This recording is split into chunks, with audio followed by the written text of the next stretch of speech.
more than 24 Meta employees suing the company, alleging the company used AI during company layoffs to target workers on medical and parental leave.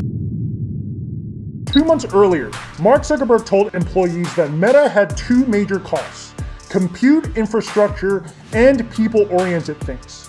Servers or you? Meta wanted to spend more on one, so it needed less of the other. And suddenly your manager needs to discuss your impact. I didn't always think this way. I used to believe if I worked hard, the company would take care of me. Then someone close to me passed away. I came back, still trying to process everything. But instead of asking how I was doing, my manager wanted to talk about my performance. This is about why your boss has been acting like a bitch lately. Maybe your boss didn't suddenly change. Maybe the incentive did.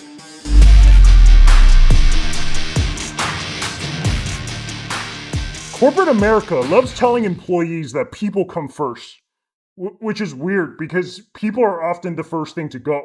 Your family, right until shareholders want better returns. Then it is thank you for your service, best wishes on your next chapter. In 1970, economist Milton Friedman published one of the most influential ideas in modern business. He wrote that there is one and only one social responsibility of businesses.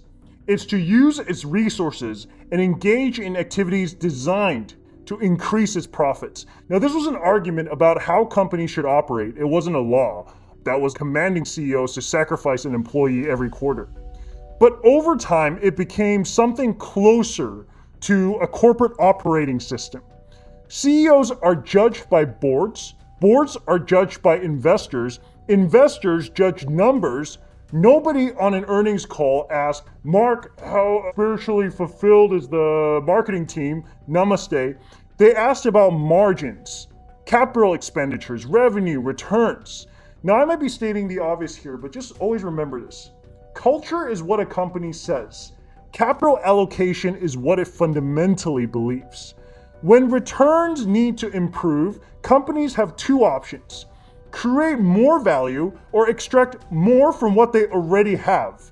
So growth takes time, but extraction can happen Monday. So you cut jobs, you increase workloads, you lower ratings by upping the performance requirement, reduce compensation, cancel projects, and then you call it efficiency. The pressure moves from shareholders to CEOs, from CEOs to managers, and eventually reaches employees disguised as the performance problem.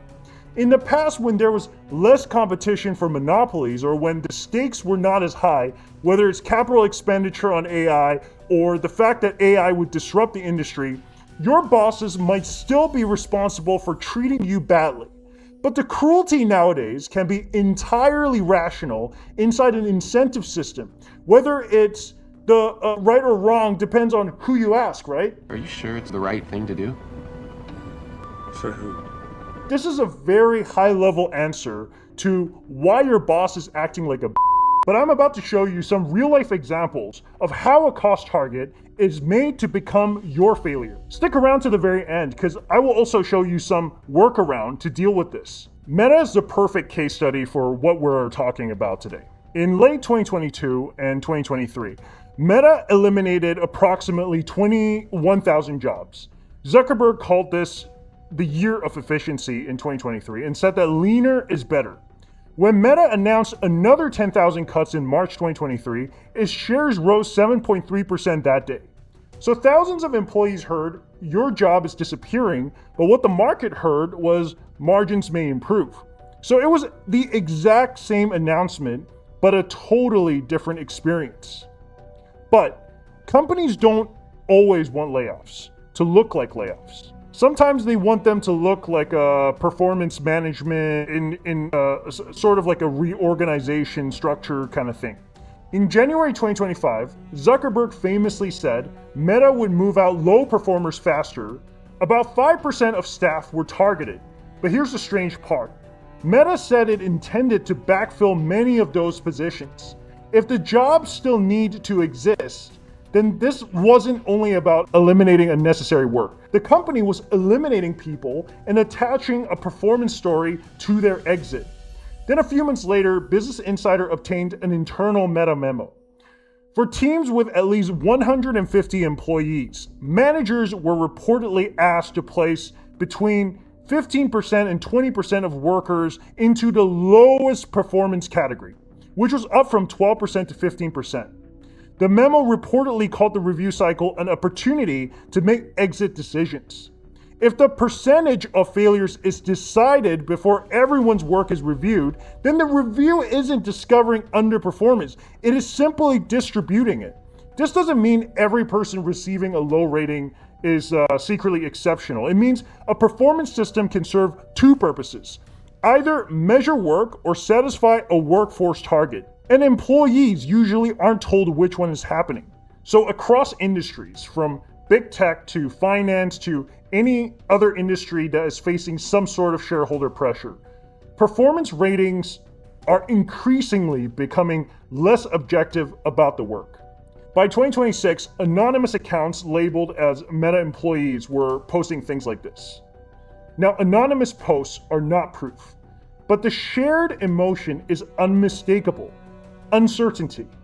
And uncertainty is useful because fear is a cheaper way to get performance than a promotion in the very short term, right? It's the short-term way to get results. You guys probably saw another headline recently from Meta. So Meta used AI to tag workers who took leave to be laid off, lawsuit claims. The lawsuit alleges that Meta relied on systems using factors as productivity and AI token usage when selecting people for layoffs. They claim the tools disadvantaged employees who had missed work because of medical conditions, pregnancy, or family care. The complaint also alleges that internal systems examined activity such as communications, screen content, and browser use. Again, these are just allegations. Meta says the claim lacks merit and that people, not AI, made the workforce decisions, but that answer misses the bigger problem. Let me connect the dots for a second. A while ago, Meta had a scandal all over the news. Meta pauses employees tracker for AI training amid privacy concerns. About 1,600 workers signed petition against tools that track staff keystrokes, mouse clicks, and computer screen content. Then all of a sudden, an algorithm tracks low activity, low AI usage, lower output, and less visibility to make a call on who to be laid off. Interesting, I'm just gonna leave it there. If you are on legally protected leave, you aren't failing work. You aren't there. But if the measurement system cannot understand the difference between absence and performance, then that's the modern version of corporate gaslighting. This is getting personal, but I have a personal story where I had to take time off due to the loss of a close family member. When I shared that I was about to leave with my manager, she seemed very sympathetic. But as soon as I returned, she started to talk about the fact that all team members are being stacked ranked against each other based on performances and being a team player, and that my rating this year might not be looking good. Excuse me? I just got back from dealing with some heavy stuff. Corporate gaslighting always begins when expectations change, but leadership denies that they changed. And the employee is encouraged to interpret a structural decision as a personal failure. And research has repeatedly linked job insecurity with worse employee performance in the long term. So the company creates uncertainty, uncertainty harms performance, then declining performance is used to justify more uncertainty. Now here's where the story becomes quite insulting.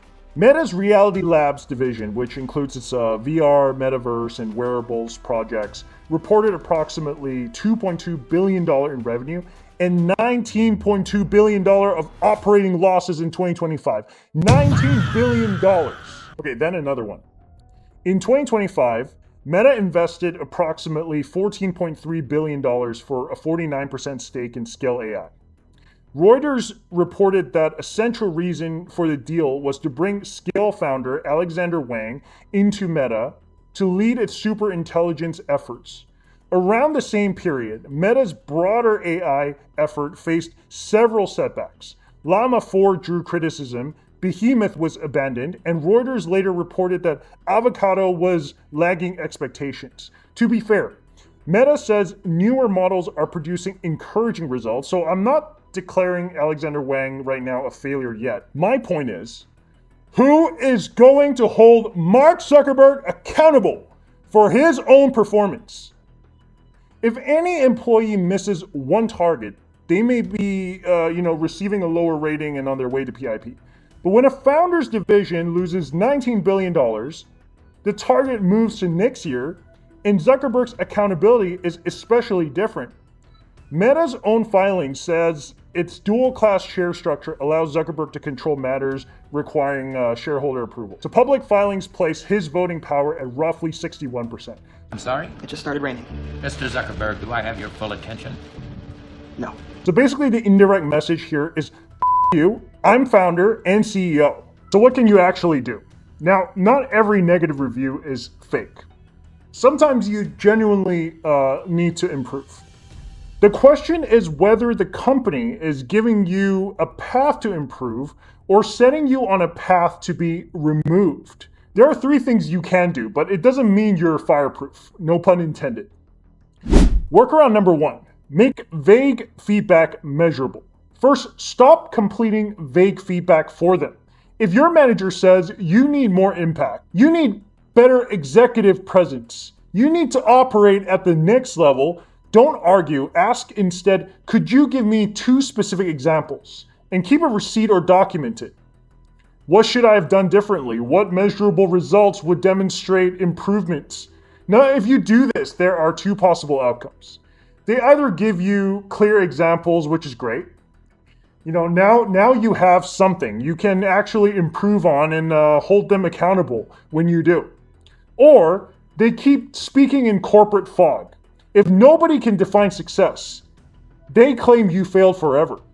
Then send a short written summary, okay? My understanding is that I should improve X, demonstrate Y, and measure success using Z. Please correct me if I've misunderstood. I will go into full detail into this in a future video, but I've seen one of my teammates be put on PIP and everything is documented. Between the HR team and the manager, everything is documented.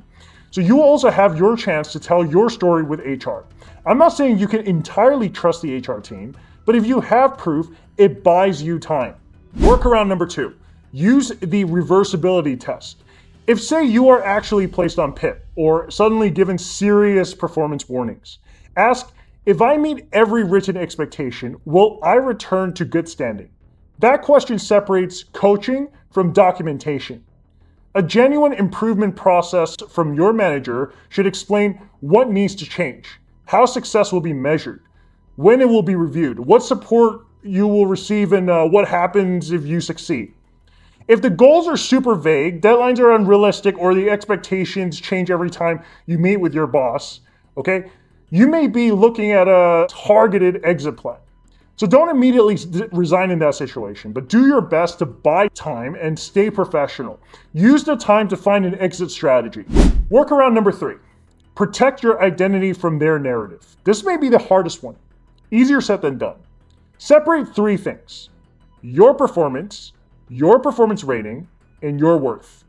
Those things aren't interchangeable. Your performance is the work you actually produced. Your rating is somebody's interpretation of that work inside a particular system and budget and political environment. Your worth is absolutely not available for your manager to score. A company can decide that your role is too expensive. It can decide it wants fewer employees. Those decisions may affect your income, but they do not retroactively erase everything you achieved or your self-worth. Remember this on the deepest level. Meta's Reality Lab could lose $19 billion in 1 year and still be described as a long-term investment. Alexander Wang's organization can experience setbacks and still receive, time, contacts, and billions in resources. Mark Zuckerberg can change Meta's strategy repeatedly and remain the person judging everyone else. So please, do not let one manager with a calibration deadline convince you that one difficult quarter defines your entire career. Powerful people give themselves context. Give yourself some too. Sometimes they only need to make you feel uncertain enough that you stop challenging the real issue. Now you know, you can't unknow. If you want to see more investigation into the systems that quietly shape modern life, or to follow me on my creator journey, remember to hit the like and subscribe button, because we're just getting started here. See you next time.